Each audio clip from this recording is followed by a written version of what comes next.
Hi everyone, welcome to another Pinkcast. I'm joined today by Cal Newport. He is a professor of computer science at Georgetown University. He's also the author of several great books, including Deep Work and Digital Minimalism, and he is here with some advice on how to change our relationship with our phone. So Cal, why do we need to change relationship with my phone?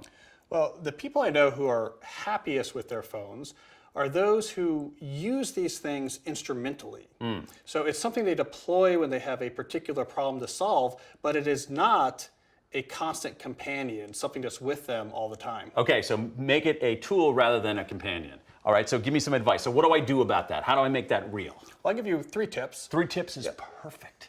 So the first I would say is take off of your phone any app where someone makes money off of your attention every time you tap on it.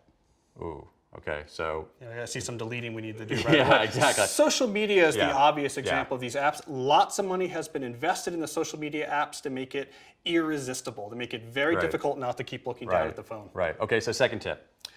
Put your phone into do not disturb mode by default. By default, okay, so let me find out how to do that here. So I'm looking for, okay, here's do not disturb, put it into, okay, so I've got it in do not disturb mode, and it looks like I can allow in like the people who are closest to me to break through the do not disturb. So if my wife or my kids or someone needs to reach me. Exactly. When you make this change, it means the phone is something you check when you're ready to do so, as opposed to letting the phone have access to your time and attention on its own terms. Right, that's great. And then finally, the third one. When you're at home, leave the phone in the foyer.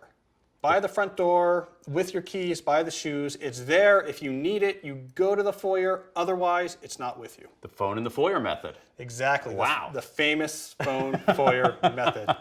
So this is some great advice to change your relationship with your phone, to turn it much more into a tool than into a constant companion.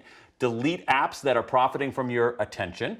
Put your phone in do not disturb as a default, and use Cal's famous and fabled phone Foyer Method. Some excellent advice. Give it a try, folks. Thank you so much for not disturbing us during this Pinkcast.